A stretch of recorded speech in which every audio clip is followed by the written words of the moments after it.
Jake, I feel like this is very 2025, like Membu and Warren, where I got caught up in this last year. Is a lot of people around the league will assume a team will be doing something, and then agents start talking, and everything was like, oh, it's Warren, it's Warren. The Jets love Warren, and they did love Tyler Warren.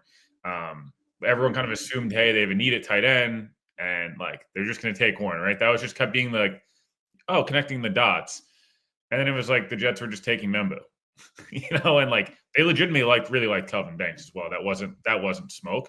Then it was like week before, it was like Jade Barron or Tyler Warren, and no one was talking about Membo. And then,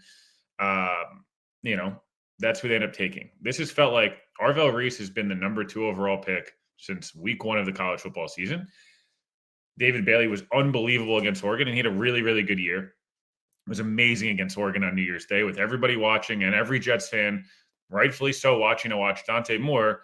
And the guy that was ruining the game from a Texas Tech defensive perspective in a great way was David Bailey. So you start to, wow, okay, maybe that's the guy we should be taking. Ohio State falters, and it's like you kind of start to talk yourself into, all right, maybe that's the guy at 2.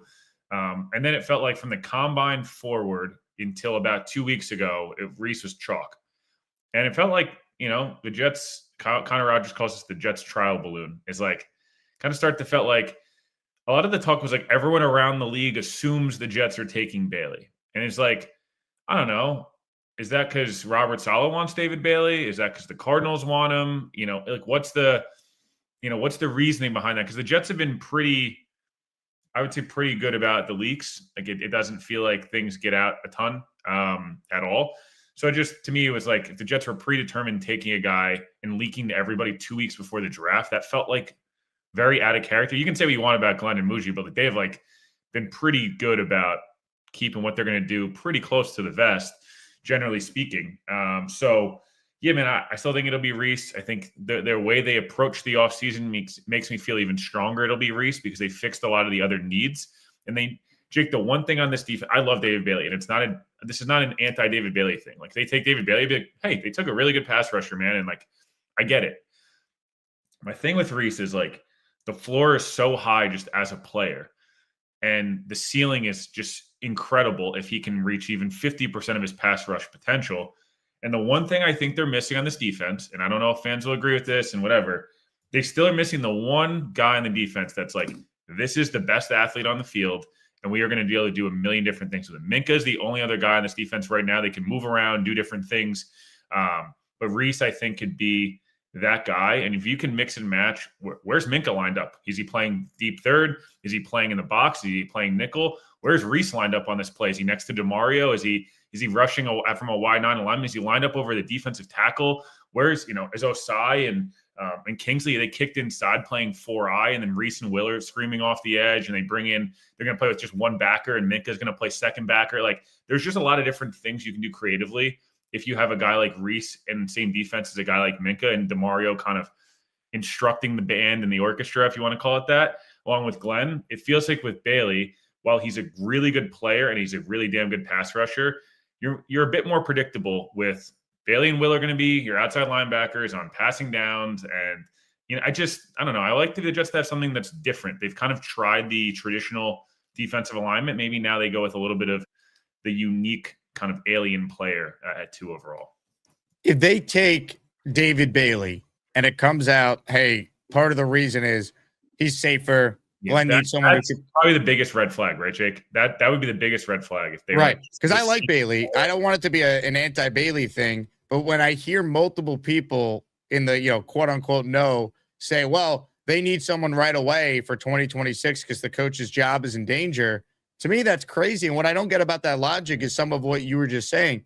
Like Arvell Reese, if you're a head coach and Aaron Glenn is now taking over defensive play calling, you said play calling's your superpower. Wouldn't you want the guy that you could literally, based on the team you're playing that week, line up all over the field and have Reese do different things contingent on the type of team you're facing that week? Like you'd think Glenn would want that guy. Defensive coaches, they think they could do anything with a talent like Arvell Reese. So I don't quite understand how they say, well, you take Bailey because you know what he is, and Glenn needs someone that's going to help him right away. Well, if Glenn's trying to save his job, all the cool things he could do with Arvell Reese, that might actually help him save his job more than a guy that can only really be effective if it's 3rd and long. Yeah, I just don't really understand. I think that's why even I feel more so than ever. And maybe the Jets do anything, Bailey. That's why it feels like outside noise, Jake, that's not coming from the Jets building. It's a lot of assumptions of, oh, Glenn's not safe, Muji's safe. That's the rumor mill, right? Around the whole offseason is like Muji's in charge, he secured his job. So the Glenn's gonna look for a high floor player. Reese is a high floor player too. Like, what does that mean? It doesn't mean anything to me. So yeah, look, man, I'm gonna end up. Reese will be my mock pick at 2. I would be shocked if I change that. I do one full 32 pick mock at draft day, and I would be really shocked if he's not my pick at 2 as of things standing today. If they take, let's say, Reese at 2, what's the plan for him in year 1? How would you anticipate the Jets using him? Last year he was like 62 or 63% off ball backer. It was like 30% as an edge rusher in like an alignment perspective. And he played in the nickel 8% just from like where he was aligned. Obviously it's a little dicey because like technically he's lined up as an edge rusher when he was just a spy, whatever. I would say maybe if they could get that closer, like he's an off ball backer 40% of the time. He's an edge rusher 30 to 40% of the time, and 20% of the time he's like a hovering. He's playing some nickel, not actually playing the nickel, but he's a guy that's like screaming off the edge, right? And he's like, they're going to have the loaded box. Is he a third backer? So I think he's going to play a lot of everything. I think they are going to be drafting him long-term to be an edge. But I also think that they understand, and they're not stupid, that like early on, he's going to be able to do it. Matt Patricia, for whatever you want to say about those Belichick assistants, ran a really complex scheme in college, a pro-level scheme. And he asked Arvell Reese to do everything, right? Nickel, line up where the defensive tackle, spy the quarterback, play off ball, play inside, play outside. Like, I think that's a lot of what you're going to see, man. I think it's, Connor's talked about this, and I think Joe Blewett on your channel talked about this. A lot of the Michael Parsons stuff they were able to do in Green Bay this year and early on in Dallas. I think the later stage Clay Matthews when he was in Green Bay, where he was an off-ball backer, he kind of wasn't a full-time edge anymore, but he still was a guy that did quite a bit at edge. So I think he'll play a lot of different positions. I think they'll try to make him an edge as much as they can, and if they need him inside because Sherwood stinks or DeMario for whatever reason falls off a cliff out of nowhere, then that's what they do. I just think that's the luxury of having a guy that can play multiple different spots. Hit the like button if you're just joining us. If you have a question for Will Parkinson, write it in and we will get to it. I want to get to the other picks for the New York Jets, the dream scenarios that could present itself for the Jets next week in this draft. Quick reminder, if you don't already know, we're having a draft party less than a week until that draft party in Pittsburgh, right near where the draft stage is being held, of course. Gangrene Takeover, McFadden's. Make sure you RSVP if you're coming. It is going to be an absolute blast for all the Jet fans who are making the trip to Pittsburgh to watch the Jets hopefully nail the pick at not just 2, but 16 and beyond. And speaking of pick 16, Will, in terms of the latest rumblings of the Jets being aggressive and moving up for a wide receiver, would you do it if that trade that Daniel Jeremiah and Todd McShay both mocked to the Jets this past week, it presents itself where the Jets would trade up from 16, come up to number 7, and they'd be coming away with Carnell Tate, the wide receiver from Ohio State? In that trade, did they give up any 2027 capital? They do not. Then I'm more apt to it. I'm open to giving up 2027 capital if it's day 2 or day 3 capital. I think that just protecting those 3 first rounders is so paramount. I think the only issue I have, and again, this is part of the challenge, right? And you have to have conviction about what how the board's going to fall.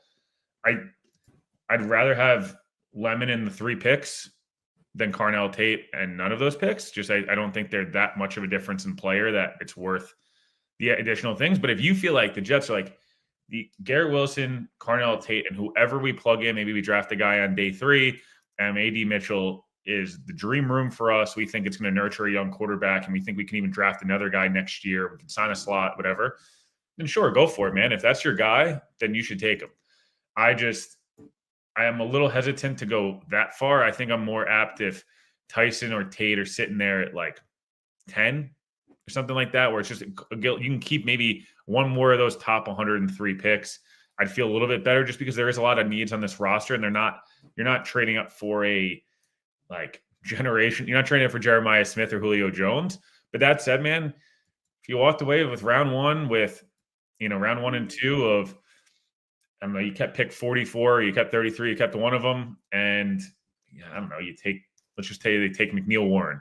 But yeah, McNeil Warren, Tate, and Reese, like, hard to complain. It's like, it's just that fine line to me. And again, I'm not answering it, but I just would need to know how the top 10 is starting to play out when the Jets move up. Because if it feels like some of the receivers might get there, do you feel so much better about Tate than the rest? And if you feel like you have a similar grade, then that's where I would have an issue. If it comes out, the Jets are like, this is our guy. He is so much better than everybody else and so much safer than everybody else in this class. Do it, man. That's good stuff. Go for it. That's the way you should draft.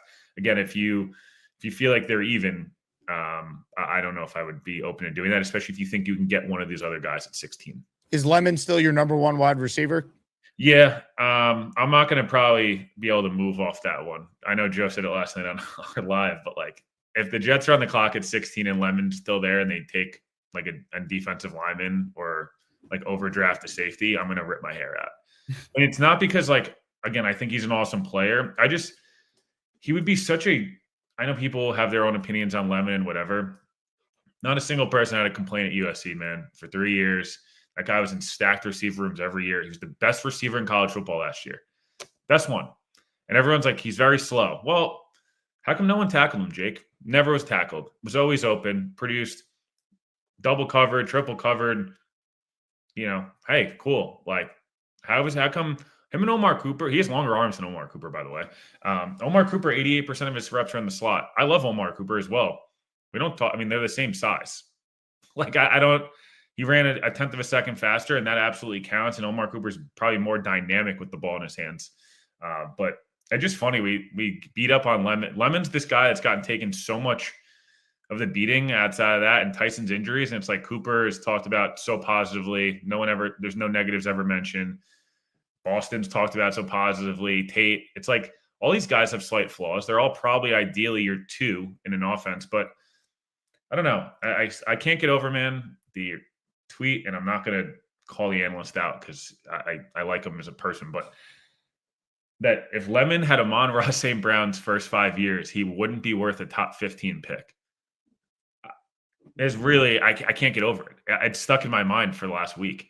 It's one of the craziest things I think I've heard. Amon-Ra St. Brown has put up like twice the numbers Garrett Wilson's put up in the same time frame, basically. And we love Garrett, and Garrett's a bona fide top 12 receiver, if not better, in the league.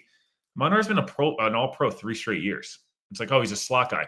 Dude, the Patriots won Super Bowl after Super Bowl after Super Bowl with slot guys, okay? So, like, the Seattle Seahawks last year, how's their offense going to work, Jake? They have too many guys that operate in the slot and over the middle of the field, and JSN and Cooper Kupp, terrible fit. They steamrolled the NFL for 18 straight weeks. Find good football players, put them in good positions to be successful, get them the football, and just go. Like, at some point, whether it's Cooper, Lemon, Tate, Tyson, Boston, whoever your guy is, or multiple guys you want to get in this draft, if Frank Reich doesn't know how to design an offense, it's not going to matter. If Geno can't get them the football, it's not going to matter. So, I really like Cardinal Tate. Jordan Tyson's talent is unbelievable.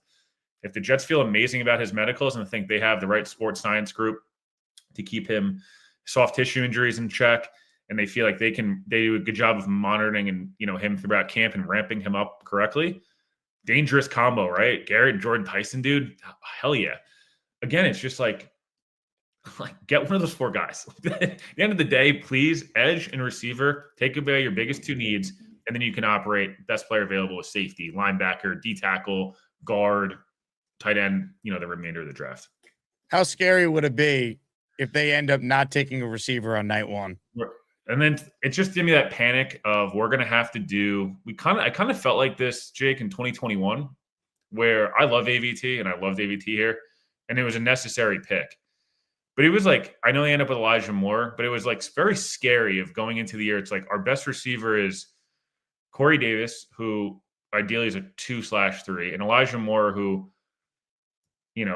was a second-round pick, and you're just sitting there and you're like, there's so much expectation on these guys, whereas – it just feels so nice to be at ease and then say, hey, we want to double up at receiver. Denzel Boston fell. He's there at 33. Do we need a receiver anymore? No, but we can take both. We're going to take Boston and Lemon. It's like that would feel like more enjoyable than the opposite, where it's like, okay, they took a safety at 16. There was a need, but now we're in a really weird spot where we're going to expect this guy to produce big time, or we need AD Mitchell to now be like a 65 catch guy.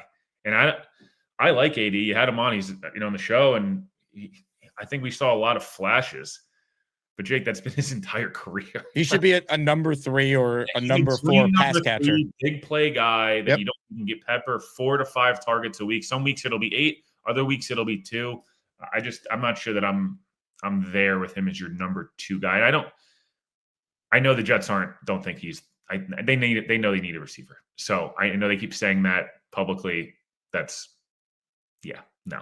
They have to know. I mean, they're not dumb. Like they could look at their depth chart and you would think they'd learn from last year. What if they didn't? If they want the re-engage with the Brian Thomas and things like that, that's the other option. If they didn't go receiver in round 1, but that's something that we're not going to know entirely about until probably night 2 next week. All right, Asmaniacs, listen up for a second. No matter what you're watching, whether it's New York sports or any game you didn't plan on caring about, there's no better way to stay locked in than with PrizePicks. It's daily fantasy made simple. You're just picking more or less on player projections. That's it. No complicated lineups, no nonsense. Just you versus the numbers. And here's why I love it.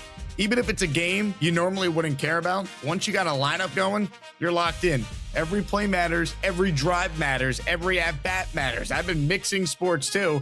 Maybe a little football, throwing some baseball, maybe some basketball, and now you've got action across the board all night, and PrizePicks makes it even better with features like early cash outs if your picks are hitting, the ability to mix multiple sports in one lineup, and you can even see what other people are playing and tail their picks. So if you haven't tried it yet, what are you doing? Download the PrizePicks app right now. Use code HMA. That's HMA, and you'll get $50 in lineups after you play your first $5 lineup. Again, it's HMA on PrizePicks. PrizePicks, where it always feels good to be right.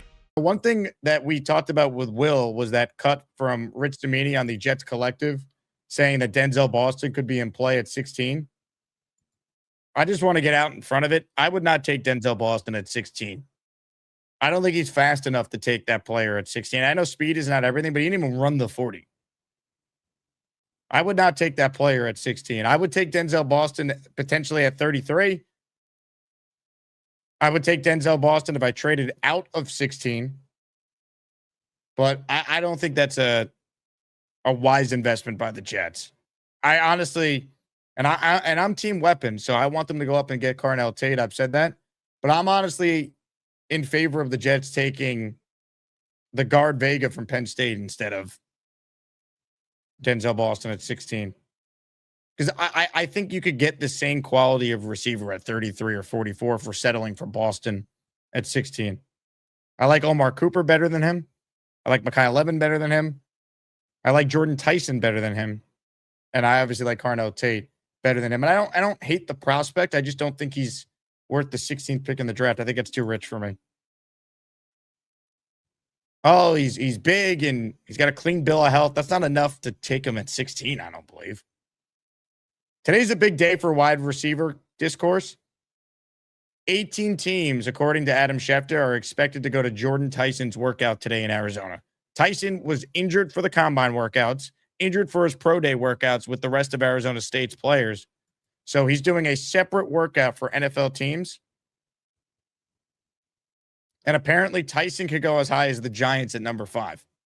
And if that happens, all of a sudden, maybe Carnell Tate does start to slide a little bit and you can make that trade up. Now, he's going to have to get by Cleveland at 6 because a lot of people have said, oh, the Browns, hometown team, they'll take the guy from Ohio State. They're looking weapon. Maybe. There's always a curveball in the top 10 typically, though. What curveball will we get this go around? We'll see. MC Lean says, take Tate at 2, stop effing around. I just don't think they're going to do it.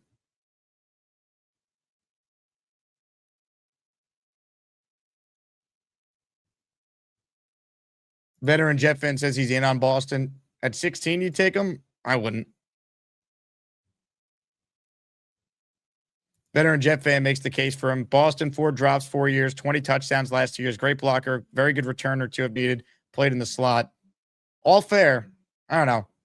I watched him when we did that Joe Blewett film review a couple of weeks back. I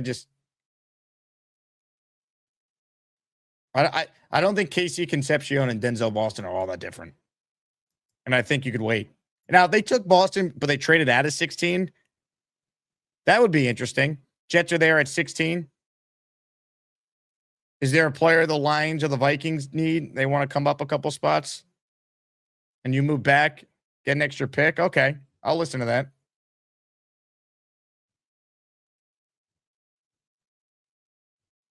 Paul O'Brien prefers Elijah Surratt over Cooper. Surratt was a lot of fun to watch in college. I like him a lot. Hey, here's the deal. Just got no chance unless you click on that like button. And you got to make sure you subscribe to the Jake Asman Show. You don't, you can get the f*** out. Now let's go, Asmaniacs. We're built for this shit.